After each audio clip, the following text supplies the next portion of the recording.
Grand Rising people, wherever you are tuning in from across the globe, we appreciate you tuning in, and I appreciate you taking time out of your day, your busy day, doing whatever you're doing to tune in with your boy.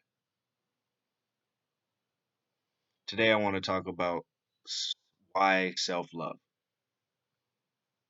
Yes, I know, self-love.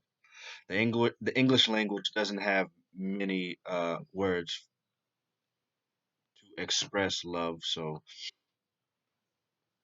we're going to go with self love and why it is important to put yourself before you put others first. Okay? Growing up, my father was an alcoholic and he was very verbally abusive. He was verbally abusive to me, my sister, and my mother. Now, what that did was greatly impact the little voice in my head and how I speak to myself, right? So it made me question my confidence and my self esteem and my ability to believe in myself. So, in the early years of my life, I would have to endure this verbal abuse, but I've always had outlets like video games, going outside, and things like that. But when I would come home, you already know what it is. We're going in, you know what I'm saying? It's cursing at my mom. He's saying he brought me in this world, he can take me out, and all these negative self-destructive things that took place. So as I got older, I couldn't take it anymore. So around 10 or 11 or so, I began to fight back, little things like throwing frying pans and saying you're going to stop talking to my mother like that. You're going to stop calling her all types of bitches and hoes and just being ultra disrespectful. And I used to ask my mom, like, why do you allow him to talk to you like that? She would say, oh, he has a alcohol problem and he's dealing with lots of things, but never understand why if you love somebody you treat them this way. So, I'm at this point in my life I realized my mom had some self-esteem issues too, realizing that her father passed away when she was 6 years old. She wanted us to have a father regardless of how good or bad the situation may have been. Like, there was no physical abuse, but the verbal abuse definitely stopped my growing brain from, growing properly. You know, there was definitely some damage done to the critical thinking in other areas and aspects of my life. So, why self love is because those situations made me more empathetic to to my parents and to other people's situations. So I would put other people before I would put myself first, and not really giving credence to any of my own problems. I just suffer in silence and tell people that I'm okay. You know what I mean? And just go about my day to day. But I would always fight my father, and it got to the point where I became 14 and 15 that I would fist fight with him, and then I would take his money and then go smoke weed and hang out with the other kids on the block that come from broken families and broken situations too. Like, it's called trauma bonded. We all trauma bonded. We weren't friends. We were friends because we were cool, but mostly out of the fact that our parents and our home life situations were lots of trauma. You know what I'm saying? So I'm gonna call it trauma bonding is what we used to do. And I would go smoke weed days in and days out, skipping school, and that kind of led me to keep hanging with the wrong people and the wrong crowd. And when I turned 18, I was in a situation now because now I realized that my father had a real bad alcohol problem, and he was also occasionally smoking crack with the people up the street. Because, like I said, this in the '80s, if you grew up in the '80s, nine times out of ten, one of your parents was on drugs. So, or if not both. So, with that being said, I didn't really like people who sold crack or coke to their own community. You know what I mean? The war on drugs it was a real situation. Ronald Reagan really wanted to wipe out lots of black lives, and ushering in guns, cocaine, and the strict sentencing laws that go along with it definitely helped remove a lot of the black men and positive black men out of the homes, and the ones that wanted to sell drugs to their, you know, people for money definitely thrived and things like that. So it definitely pit people against each other, poor people against each other. So I have I'd had an aunt who, you know, was on drugs, and you know, we called them family, but you know, more friends of the family. But nevertheless, we all grew up together, so I looked up at them as family, and they're most of them were recovering crack addicts, and you know, their daughters now really, you know, didn't listen to what they were saying because obviously the parents are just so discombobulated and so ashamed of the amount of drugs and bad things that they've done. They just have no control of the households.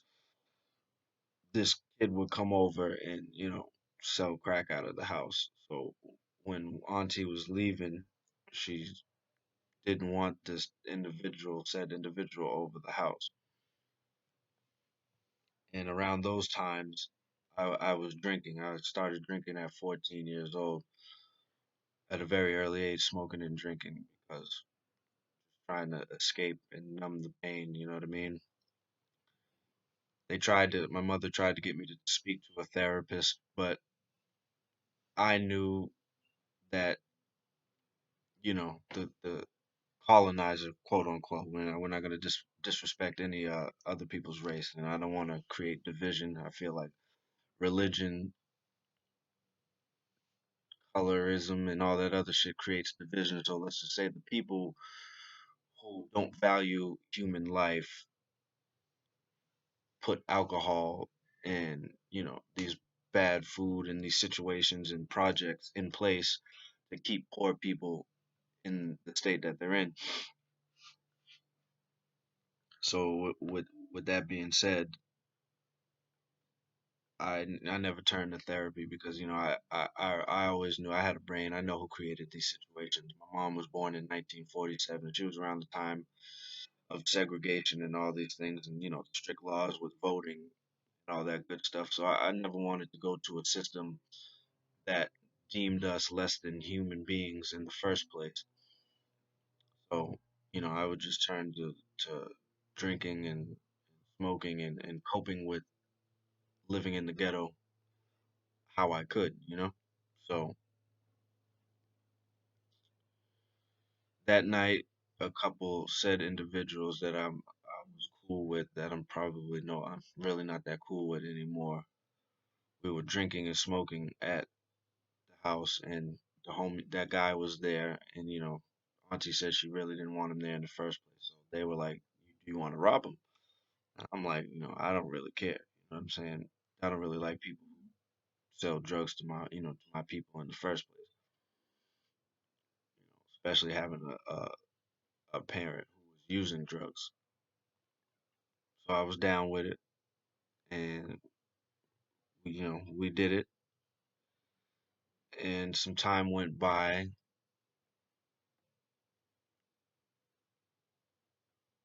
and you know, one of the individuals that I did this with encountered the other individual and said that he pulled a pistol out on him. You know what I'm saying? And tried to rob him back for what was done. You know, that what we did to him. So you know, I really didn't pay no mind to it because I was already self-destructive. My household was never good. You know what I mean? Like I would argue with my mom and dad all day long. I don't listen to nobody at this point. I just do, you know, I was doing what I wanted to do, coping how I wanted to cope. So I end up getting a construction gig a month later from when we robbed this kid, and we were on lunch break, and we go back, around my way. You know what I'm saying? Because the robbery happened around my way. Like, I was so self-destructive. I didn't care about how close it was to home or anything like that. I was on a serious path to destruction.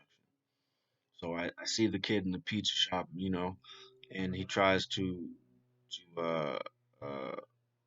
basically rob me like how we robbed him and humiliate me. But he reaches in my pocket, he takes dollars out. I swipe back at it. He reaches in my other pocket, takes out my little sister's phone. I had that at the time, and I couldn't get that back. Then he was like, "Take off your boots." And I'm like, "Bro, fuck you. Not doing it. Not gonna happen." Then I pushed him out the pizza shop, and then he started looking frantic. Grabbed the gun, and instead of hitting him, he freezes up and he starts pulling the gun towards my center line, and boom, he pulls the trigger. First one hitting me in the middle of my penis, and then the second one just below my belly. Now he was going up the line in the point blank range, but I had grabbed the gun and pulled it out to the right, tripped him, and then he let the rest of the shots off into the air. One hit the pizza shop window and he fell to the ground. And then I was looking for the gun, tried to couldn't find it, and I grabbed him by the hair and pulled him back into the pizza shop and told him I was gonna kill him, and we were fighting and had him in a chokehold, all this crazy stuff like that. You know what I'm saying? Which left me with a colostomy bag for 8 months and a catheter, a pee bag for almost 2 months. So, and I say all this stuff to say that because of my upbringing and none of the issues never being addressed from my childhood, they led me to just hang with people who are narcissistic and just no good for me, due to the fact that we all trauma bonded for many, many years. I didn't hang with people from high school or anything like that because I didn't deem them as cool or, you know what I mean? Like they weren't cool as the homies from the block or this, and the third. So it kind of locked me into a frequency of self-destructive behavior and patterns for a very long time until myself before I put anybody else first. That's when things began to change. Things started beginning to change when I changed how I thought, I changed what I was eating, what I was thinking, and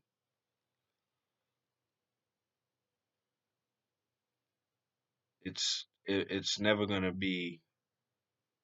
See, self-love, I feel like it gets this glamorous, oh, I put myself first, so everything falls into place. Like, no, no, no, no, no. Like, you will have to be at war with the world so you can be at peace with yourself. And that, like, you will be at war with the world to be at peace with yourself. And I say that twice just so that I can really sink in with everyone, because you really don't know how important that statement is, because even though I went through those traumas and things like that, it even still broke my self-esteem. It broke a lot of me. So I felt like I couldn't even have, like, let's say, a successful woman. So I felt like the woman, the woman that ended up becoming my baby mother, I felt like I had to fix her life. You know, she was at a such a low level and broken and being through foster care and all these things. I felt if I could help this person, it would put me back together. No, mm-mm. Cause more problems and more things that I'm gonna have to instill in my son now. You know, like this is why I say self-love is extremely important because now that I have to co-parent, because I never wanted to co-parent, you know, never wanted to do these things. Now I have to readjust and pivot and go back to the main goal, which was always putting myself first and being that example for my son now, that's showing him that he has to love himself regardless, because a woman may come into your life and she may go, people may, you know, put your dreams down, your own family, you know, will put you down. And you have to make sure that you tell yourself every day that I love me and that I'm worthy and that I'm important, because for a very long time I didn't feel I was important or worthy of love or anything like that. So just even the women I would entertain were just so at a low frequency and a low vibration that, you know, it was just detrimental, you know. And so this is why it's important to also put up boundaries for yourself, especially when you're healing, when you've been broken, you know. The system doesn't know how to put you back together, especially for us black and brown when they were the ones doing the breaking. So it's definitely important to love yourself. English language doesn't have many words for love. So you need to unconditionally love yourself. It's okay that you've made mistakes. It's okay that one of your parents was on drugs or this, and the third. It's okay. You can heal from these things and you can move forward. And that starts with taking accountability for most things that happen in your life. And I'm not saying it in a way like, oh, I put myself in this poor situation to be shot or anything like this. But yeah, I kind of did by thinking those self-destructive thoughts or putting that self-destructive energy out in the world. I attracted it back to myself, you know? So you definitely need to take accountability into how you feel and what you're projecting into the world, because it, the universe is listening and it doesn't speak English, it speaks vibration. So definitely be be mindful of just everything in your life. Things you watch, the food you eat, the people you hang around, and yeah, that's just my little gems for the day.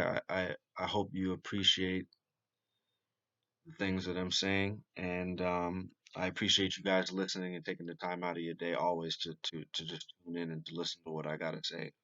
Make sure you stay hydrated, elevated, and dedicated to that self love.